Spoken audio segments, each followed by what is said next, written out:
Ang programang ito ay rated SPG. Striktong patnubay at gabay ng magulang ang kailangan. Maaaring may masiselang tema, lengguwahe, karahasan, sexual, horror o droga na hindi angkop sa mga bata. Usap ang mag-amang si Vanessa at ang kanyang tatay na kung saan talagang malungkot sila sa kanilang pinagdadaanan. Dito na nga ay talagang prosigido itong si Neneng B na makatakas dito sa mga tauhan ni Congressman at talagang nakatakas ito pero naudlot nga ito dahil sa talagang pulis ito at kakampi ito ni Congressman. Dito na nga ay hindi siya pinauwi doon o dinala sa presinto kundi ibinalik siya doon sa mga tao na nandukot sa kanya. Dito na nga ay talagang dismayado itong si Neneng pati pulis ay talagang kasabwat ni Congressman. Dito na nga itong si Vanessa ay talagang nanaginip tungkol sa kanyang kapatid na umuwi na daw na kung saan iyak na iyak ito at dinamayan ito ng ina ni Elias. Dito na nga ay prosigido si Elias na malaman ang katotohanan kung sino talaga ang dumukot kay Neneng B at talagang dinamayan itong si Vanessa na kung saan naalala ni Elias itong kanyang asawa kung saan ito ay pinatay din. Dito na nga ay talagang sinabi ni Elias na naalala niya ang kanyang asawa sa suot ni Vanessa na damit dahil binigyan niya ito ng damit ng kanyang asawa kaya naalala niya ang kanyang asawa.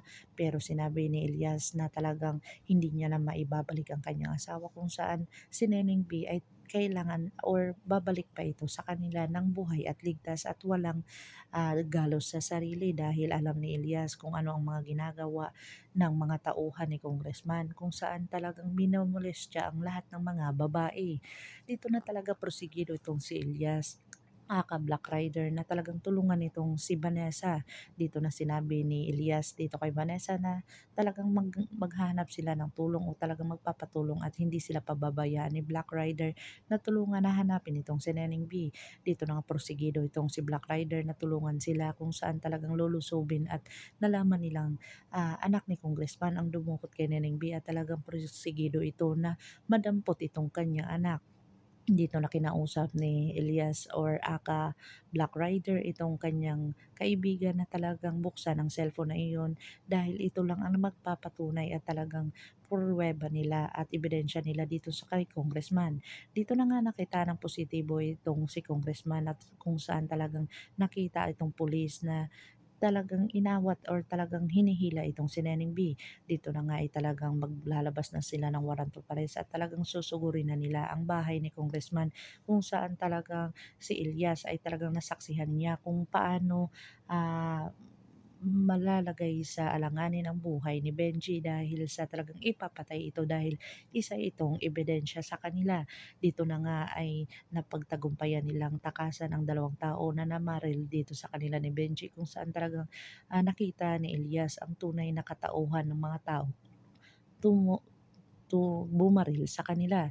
Dito na nga nakita ni Elias ang isang grupo na kung saan may marami itong may tatak ito sa likod.